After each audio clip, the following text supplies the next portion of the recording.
안녕하세요. 책 읽는 토끼입니다. 새로운 한 주가 시작되어서 또 책을 읽어보도록 하겠습니다. 오늘은 금각사 네 번째 시간입니다. 오늘이 이 소설의 대단원을 찍는 마지막 시간입니다. 금각사가 이렇게 네 번이나 제가 이거 영상을 하는 걸 보고 이 소설이 참 만만치 않구나. 그리고 또 동시에 이 소설이 굉장히 재밌는 소설이다라는 생각을 새삼했습니다. 제가 이 책을 읽은 것만 해도 한 네다섯 번 읽은 것 같은데 또 지금 읽으니까 또 새롭습니다. 좋은 소설은 결국 이렇게 계속 이렇게 오래 살아남는 이유가 있다. 이런 걸 좀 느끼게 되는 그런 한 주가 되었습니다. 자, 본문 속으로 한번 들어가 보죠. 미조구치라는 그 청년, 소년, 이게 겹쳐져 있는 19세, 20세 이렇게 볼 수 있는 청년입니다.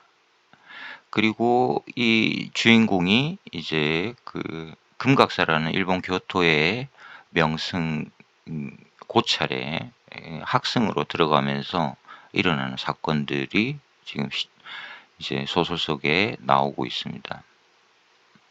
자, 유미주의의 대표적인 소설이라고 그랬고, 소설 전체를 관통해서 아름다움이란 무엇인가, 미란 무엇인가를 탐색해 들어가는 소설입니다. 한번 보시죠. 지난 시간 마지막에 읽었던 문장입니다. 나에게 미는 늦게 온다. 남보다 늦게. 남들이 미와 관능을 동시에 발견하는 것보다도 훨씬 늦게 온다. 점차로 젖가슴은 전체와의 연관을 되찾아 살을 넘어 불감의 그러나 불의 물질이 되어 영원히 이어지게 되었다. 지금 왜 여성의 이 가슴 이야기를 하냐면 그 미조구치라는 이 주인공이 그 가와사기 하숙집 딸과 또 가와가시라는 친구를 그 대학에서 만난 철학을 공부하는 이 친구를 만나게 되면서 두 여성을 만나게 되는데 한 사람은 하숙집 딸이고 또 한 사람은 그 꽃꽂이 선생입니다. 남선사에서 충격적인 그 다도 현장을 몰래 훔쳐보았던 이 두 여성과의 육체적 관계에서 실패하게 됩니다. 그 실패가 여자의 가슴을 보는 순간 금각이 떠오르는 장면 기억나시죠? 다시 그곳에 금각이 출현했다. 아니 젖가슴이 금각으로 변모한 것이다. 잠시 동안 마비된 듯 나는 그 적나라한 젖가슴과 대면하고 있었다. 그래서 이 대목은 뭐 여러 가지 방식으로 해석은 할 수는 있지만 여성의 가장 아름답다고 상정해 놓은 이 젊은 청년이 여성의 젖가슴을 보는 순간 그 아름다움은 사실 금각의 아름다움에 의해서 밀려나는 것입니다. 금각이 더 아름답다라는 이야기고 이 금각이 출현과 동시에 자신은 이 여성을 안을 수 없는 그런 불능의 상태로 들어가 버리는 이것은 오랫동안 미조구치라는 청년 속에 내재한 컴플렉스 뭐 이런 것들이 아주 뒤엉킨 뭐 심리적 소설로 이렇게 가고 있는 장면입니다. 자, 그렇다면 이제 여기까지 지난 시간에 본 것이고 조금 스토리를 나아가 보도록 하겠습니다. 여자와 나 사이, 인생과 나 사이의 금각이 모습을 드러냈다. 그러면 내가 잡으려고 손을 댄 것은 곧바로 잿더미가 되고 전망은 사막으로 변해버렸다. 자신의 미래에 대해서 어느 정도 예측하는 장면입니다. 가장 행복의 순간, 그 쾌감의 순간, 쾌락의 순간에 나타난 자신의 머릿속을 지배하는 그 금각, 이것이 자신의 삶을 불모로 만들 것이다 라는 것을 예감하고 있고, 금각의 정원에서 창녀를 밟은 이후로 그 미군 병사와 함께 눈이 내리던 밤에 놀러온 그 창녀의 배를 밟게 되죠. 미군의 요청에 의해서. 그리고 이 매춘부 여성이 유산을 하게 되고 뭐 이런 이야기들이 생겼습니다. 또한 스루카와 자신의 이 뭐랄까요, 흥미를 완전히 잃어버린 이 절집에서의 생활에서 스루카만이 유일하게 이 미조구치의 빛이 되어준 청년입니다. 따뜻함. 근데 이 친구가 죽어버렸죠. 내 마음은 다음과 같은 질문을 되풀이했다. 과연 악은 가능할까? 이제 여기에서 이제 유미주의 아주 특징적인 부분들이 나오는데, 미에 대한, 아름다움에 대한 강박관념이 악으로 이렇게 이 인식의 지평이 확대된다라는 겁니다.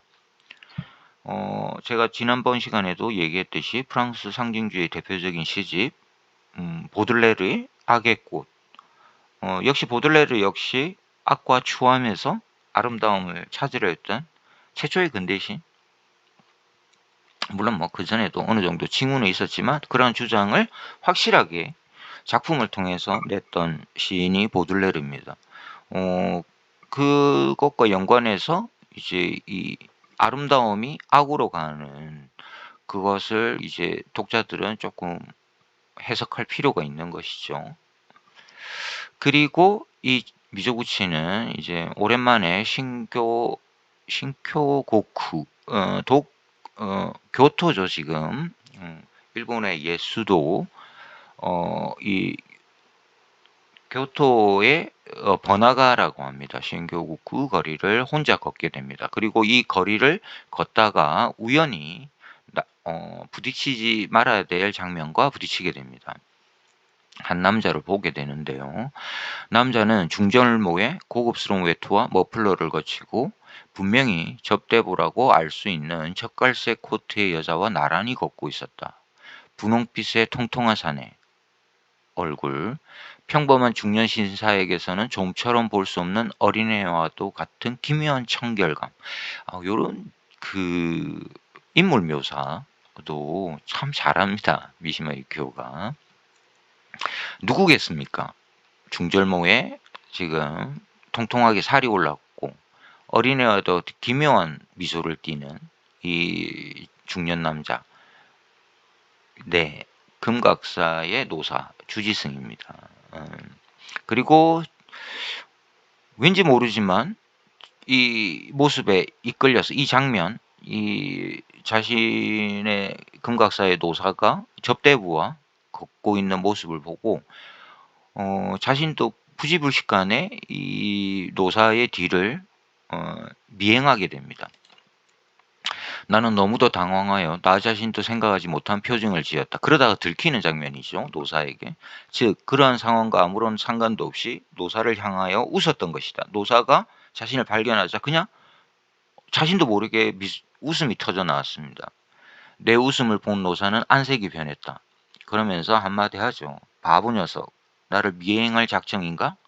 일본인들한테 제일 큰 욕이 이 바보라고 하죠. 바보 녀석. 지금 굉장히 크게 화를 내고 있습니다, 노사가. 자, 그리고 이 일이 있은 이후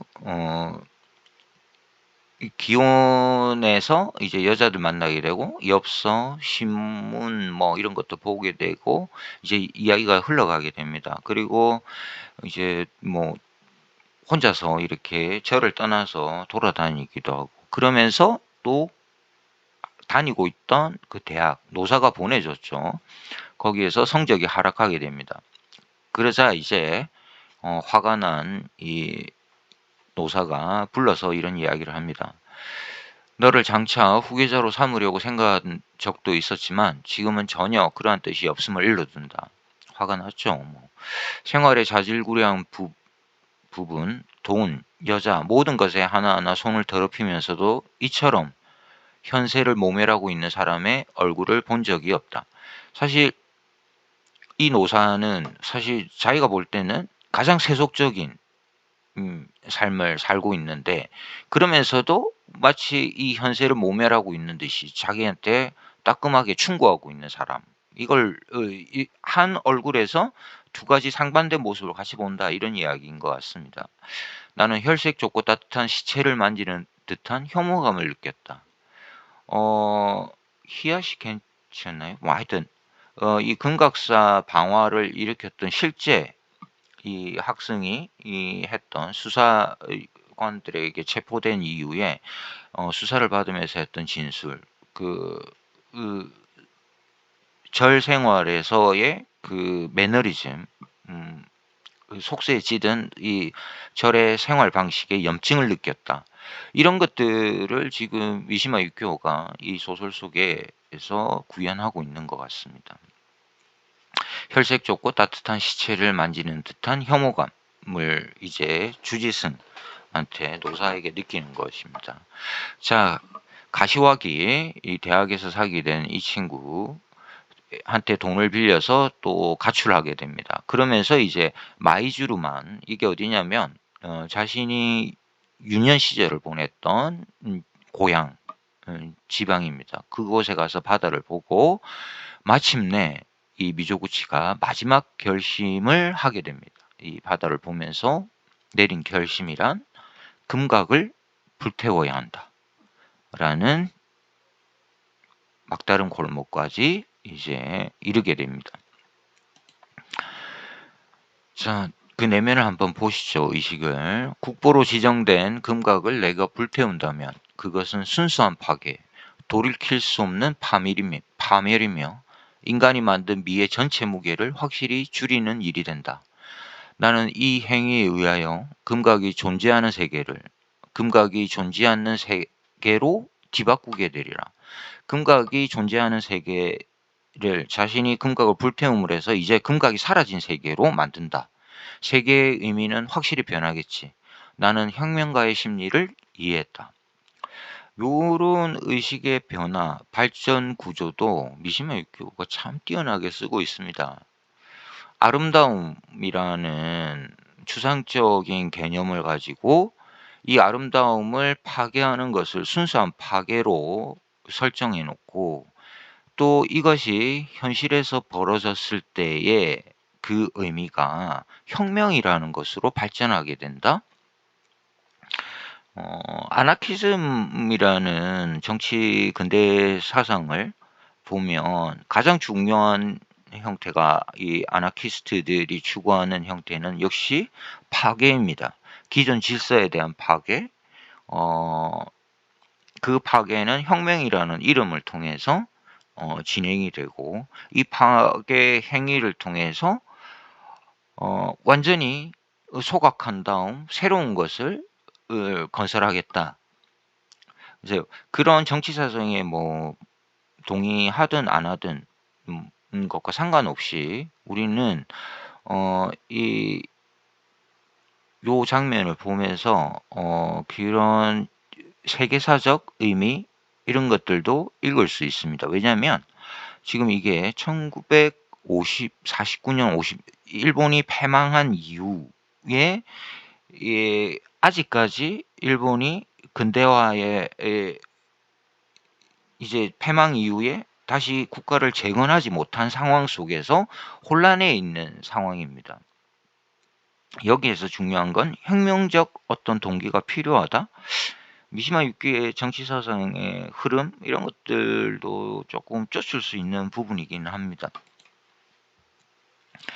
자, 가출할 때 절에서 나갈 때 돈을 가시화기한테 빌렸는데 이제 이 꽂은 돈을 받으러 가시화기가 왔고 그가 이제 편지를 이제 미조구치한테 보여줍니다. 읽어봐. 스루카와의 유품이야. 스루카와는 자신이 유일하게 만났던 이 절에서의 따뜻했던 그 친구 이름이고 다음에 문구는 나를 경악하게 만들었다. 여기에서 자신이 전혀 예상치 못했던 새로운 진실을 알게 됩니다.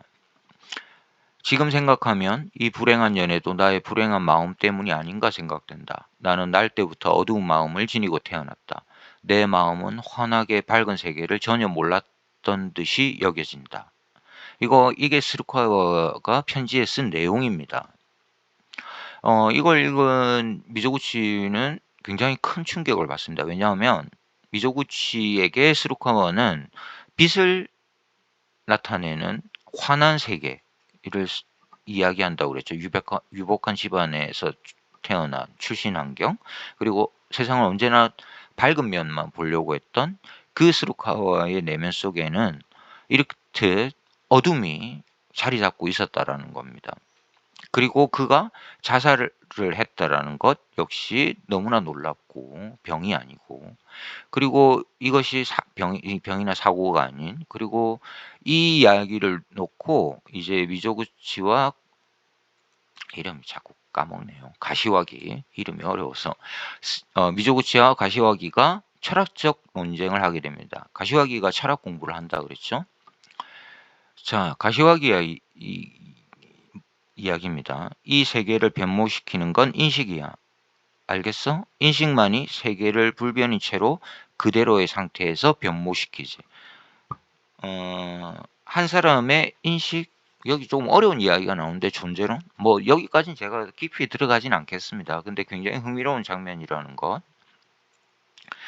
자, 이때 이제 철학적으로 생각이 갈린다는 부분만 우리가 잡고 갈 필요가 있습니다. 가시와기는 세계를 변모시키는 건 인식이다라고 생각을 하고 있고, 미조구치는 그렇지 않습니다. 이 주인공, 세계를 변모시키는 건 절대로 인식이 아니야 라고 나는 얼떨결에 고백했다. 그러자 가시와기는 차가운 웃음을 짓습니다. 또 나왔군. 행위로 나왔어. 그러면서 또다시 남천 참묘 이야기를 하게 됩니다. 예, 이 소설을 읽다 보면 역시 구조적으로 대단히 꽉 잘 짜여진 구조다라는 걸 느끼게 되는 것도, 금각의 이 노사가 남천 참묘라는 공안을 던지면서 수수께끼를 던지게 되고, 한번 또다시 이제 이후에 가시화기와 이 이야기를 토론을 했었죠. 앞 시간에. 그러다가 이제 파국으로 가면서 다시 남천 참묘가 등장하면서 여기에 확실한 선을 그어줍니다. 그러면서 우리는 이 공안의 의미를 좀 더 깊게 잡아가게 됩니다. 자, 가시화기는 세계를 변화시키는 것은 인식이라고 하고 있고, 반면에 미조구치는 세계를 변화시키는 것은 인식이 아니라 행위라고 하고 있습니다. 그래서 또 나왔군, 행위로 나왔어 라고 이야기합니다. 남천 참묘는 기억나시죠? 남천이라는 이 고승이 제자들이 아름다운 고양이를 두고 싸우자, 너희들이 해결책을 갖고 오지 못하면, 서로 자기 거라고 우기니까 싸우게 됩니다. 해결책을 갖고 오지 못하면 내가 이 고양이의 목을 베어버리겠다. 자, 보면 남천은 고양이의 목을 베어버렸습니다. 그러면 세계를 변화시키는 행위는, 세계를 변화시키는 것은 인식이냐 행위냐 라고 봤을 때 남천은 행위자입니다. 그죠? 요건 쉽죠? 이제 요렇게 딱 이제 미시마 유키오가 설명을 해준다라는 겁니다. 여러분들도 한번 생각해 보십시오. 세계를 변모시키는 것은 생각일까? 내가 어떤 것을 대해서 생각하는 것일까? 아니면 행위를 하는 것일까? 사실은 뭐 두 가지가 연결되어 있죠.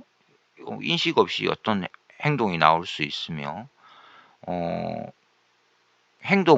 인식이 행동으로 가지 못하면 과연 변화가 일어날까? 뭐 아무튼 연결되어 있는데, 이걸 분리해서 한번 생각해 보면 재밌는 지점들이 있다라는 겁니다. 자, 조금 깊게 구체적으로 설명해 주는 장면입니다. 아름다운 그 고양이 말이야.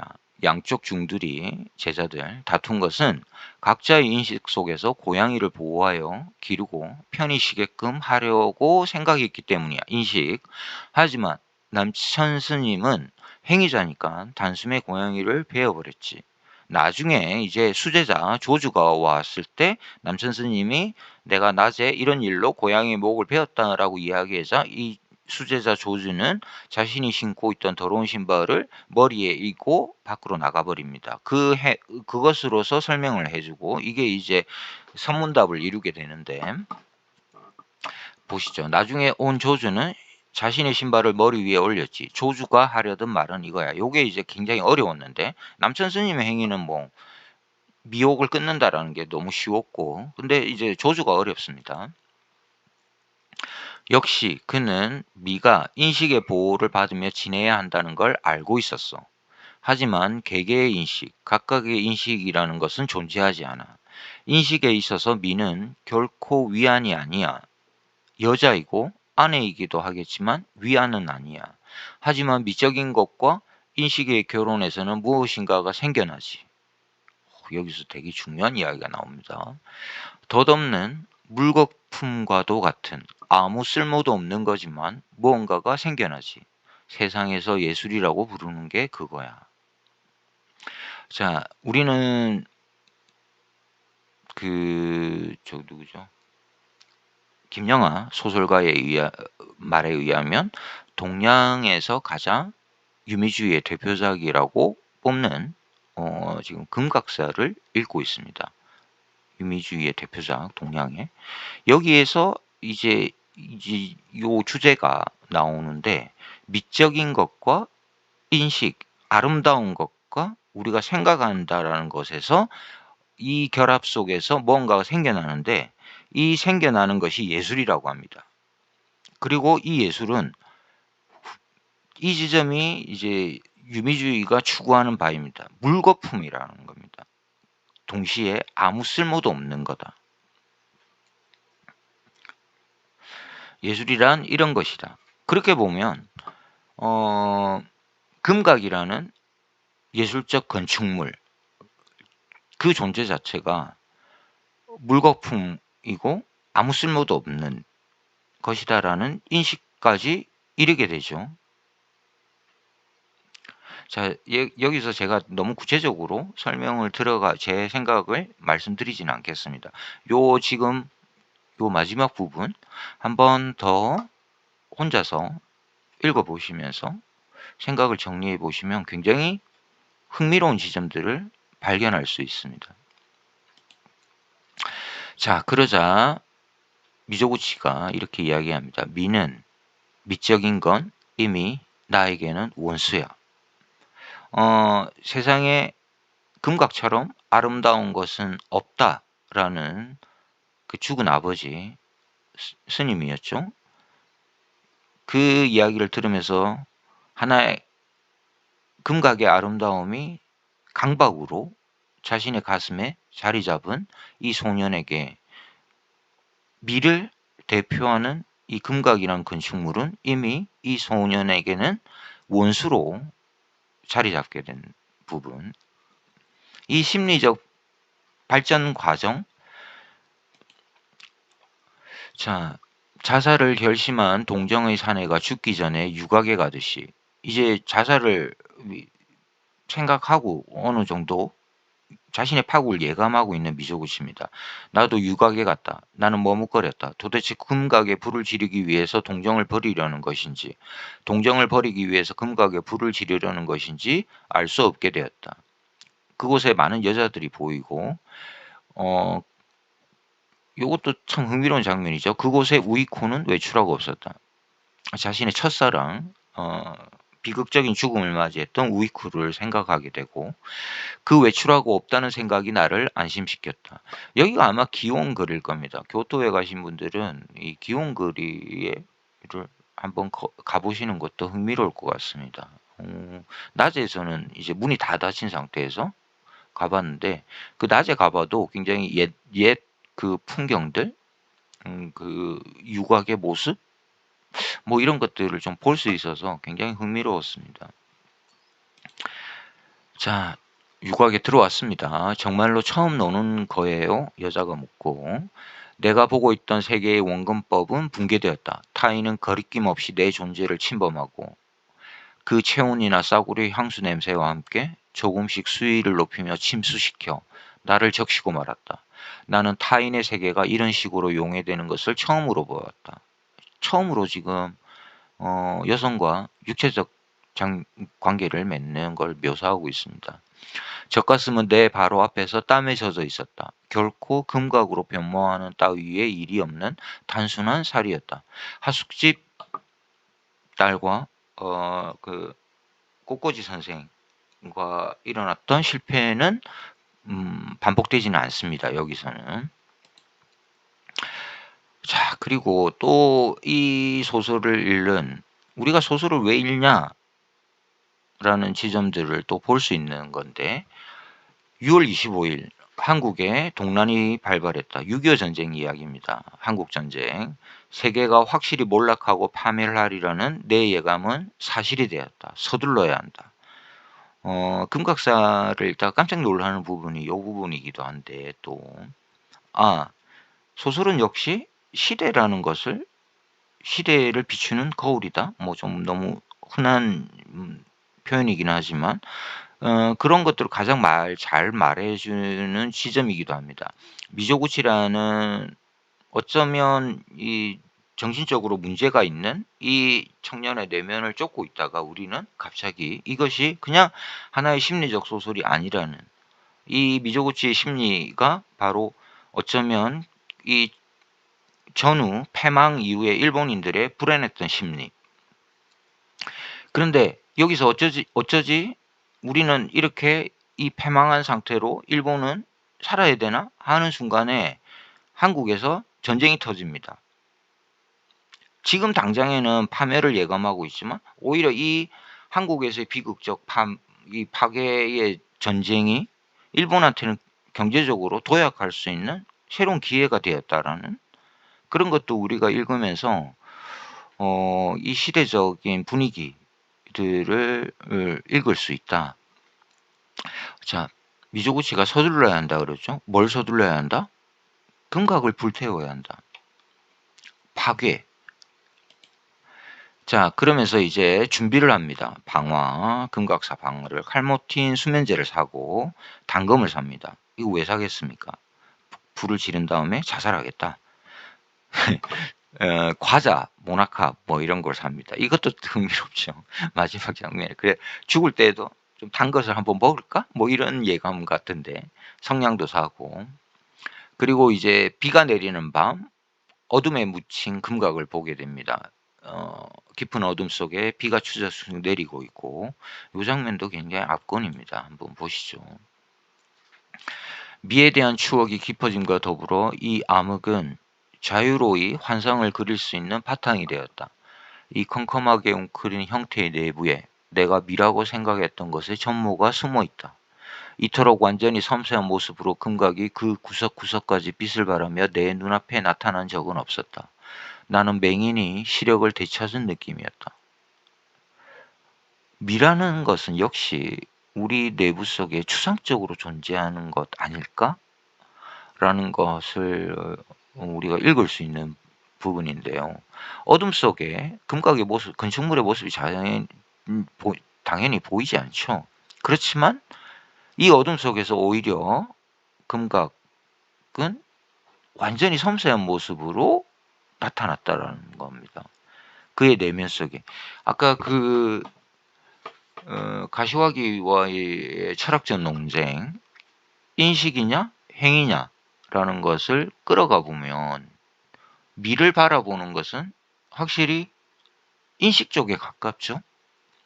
자신이 어떻게 바라보느냐, 눈에 보이는 것, 어렵습니다. 이게 시각적인 거를 분명히 유미주의자들이 추구하는데 또 거기에는 시각의 단순한 시각적 아름다움만이 아니고 그 너머 추상적이고 형이상학적인 미로 들어간다라는 거죠. 어둠이라는 것은 넘어선다라는 것을, 현실을 넘어선다라는 걸 의미하는 것이고 대단한 소설이긴 합니다. 아마도 미는 그 모두이리라. 세부이기도 하고 전체이기도 하며 금각이기도 하고 금각을 애워싼 밤이기도 했다. 그것은 완전을 꿈꾸면서도 완결을 모르는 채 다음의 미지의 미로 유혹되고 있었다. 그리하여 예감은 예감으로 이어지고 하나하나에 여기에는 존재하지 않는 미의 예감이 소위 금각의 주제를 이루었다. 여기에는 존재하지 않는 미의 예감. 멋집니다. 그러한 예감은 허무의 징조였던 것이다. 허무가 이러한 미를 만든 것이다. 자, 아까 철학적 논쟁, 가시화기와의 논쟁에서 물거품과도 같은 그 무엇인가가 태어난다 그랬죠. 허무한. 그것이 바로 예술인데 여기에 이제 다시 허무가 나오고 이 금각이라는 것이 나왔습니다. 자, 그러면서 나는 격심한 피로를 느꼈다. 요 한 짧은 요 문장도 너무 좋았습니다. 이런 복잡한 생각을 하면서 당연히 피로감 느끼죠. 도대체 결론을 낼 수도 없고 증명할 수도 없는, 논리적으로 증명은 안 되죠. 형이상학적이니까 뛰어넘으니까. 자, 임재록 시 중에 유명한 구절이 나옵니다. 소설 속에. 부처를 만나면 부처를 죽이고, 조상을 만나면 조상을 죽이고, 나한을 만나면 나한을 죽이고, 부모를 만나면 부모를 죽이고, 친족을 만나면 친족을 죽여서 비로소 해탈을 얻노라. 불교의 불교 철학. 아무 것에도 구애받지 않고 투탈자재해지리라. 자신의 몸을 던지는 것이죠. 두려워할 것은 없었다. 자, 방화라는 범죄 행위를 하는 미조구치가 청년이 자신의 인식 속에서는 지금 이 방화 행위를 하면서 임재록의 유명한 구절, 부처의 가르침을 깨달으면서 지금 자신이 몸을 던지고 있는 대단히 모순적인 장면입니다. 그러면서 용기를 얻고 마침내 이 학승은 미친 행위죠. 이 국가의 보물, 이 아름다운 건축물에 불을 지르게 됩니다. 방화 행위를 하게 되고, 불은 집더미에 복잡한 그림자를 그리더니 밝고 메마른 들판과도 같은 색깔을 띠며 점차로 사방에 퍼졌다. 불이 점점 커져서 완전히 전소해지는 상황까지 됩니다. 이제 불을 저지른 이 미조구치의 행위를 방어를 한 미조구치를 지금 미시마 유키오가 뒤쫓고 있습니다. 나는 불길 속을 빠져나와 서쪽 문에 도달하여 밖으로 뛰쳐나왔다. 어디로 가는지 모르는 채 쏜살같이 달렸다. 히다리오모지 산의 정상에 오르게 됩니다. 그 금각사가 산에 둘러싸여 있고 그 산에 올라가서 이제 금각을 바라보고 있죠. 그 산은 금각을 정북쪽에서 수호하는 산이다. 여기서는 금각의 모습은 보이지 않았다.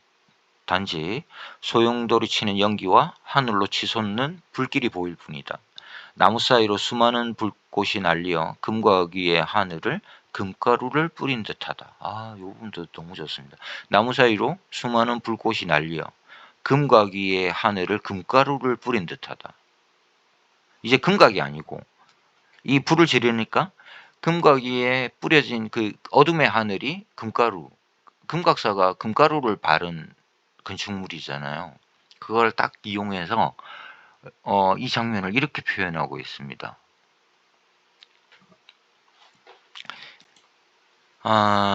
완전히 전소된 금각의 그 당시의 장면을 찍은 사진입니다. 그리고 지금 우리가 현재 교토에 가서 보게 되는 금각은 이 방화 사건 이후에 다시 재건한 금각입니다. 너무 유명한 사건이고, 그래서 제가 말씀드렸죠. 실제로 있었던 사건을 픽션으로, 허구의 세계로 재구성한 소설이 미시마 유키오의 금각사다. 이제 마지막 장면을 읽고 끝내도록 하겠습니다. 마지막 장면 굉장히 흥미롭습니다. 역시 미시마 유키오가 만만한 작가가 아니다. 요거는 실제 사건과는 약간 다른 사건을 비튼 장면입니다. 호주머니를 뒤지니 단도와 수건에 쌓인 칼모틴 병이 나왔다. 방화를 한 다음 자살을 생각했었다 했죠. 그것을 계곡 사이를 향해 던져버렸다. 다른 호주머니에 담배가 손에 닿았다. 나는 담배를 피웠다. 일을 하나 끝내고 담배를 한 모금 피우는 사람이 흔히 그렇게 생각하듯 살아야지 하고 나는 생각했다.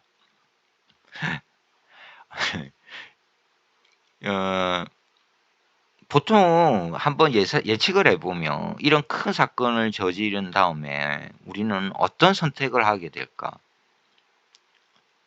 보통 자살해 버려야지 뭐 요렇게 갈 수도 있는데 또 인간의 욕망이란 그렇지 않죠. 그죠? 생존 본능이 있는데. 근데 이걸 이제 살아야겠다는 이야기를 담배를 한 대 피우고 일을 하나 끝내고 담배를 한 모금 피우는 사람이 흔히 그렇게 생각하듯이 '살아야지.' 하고 나는 생각했다. 하고 소설이 끝납니다. 끝내주는 결말입니다. 네.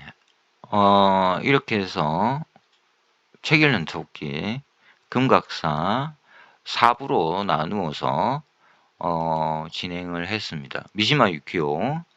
제가 첫 번째 영상에서 말씀드렸듯이 미시마 유키오는 좀 조심해야 되는 작가다. 왜냐면 이 사람이 죽음이 그 육상대 자위대에 올라서 자위대의 부활을 외치고 극우 논리를 천황 만세 뭐 이런 걸 외치면서 할복 자살을 하면서 죽었습니다. 그 장면이 비디오로 남아 있고 어느 정도 동영상을 저기 유튜브에서 보실 수도 있습니다.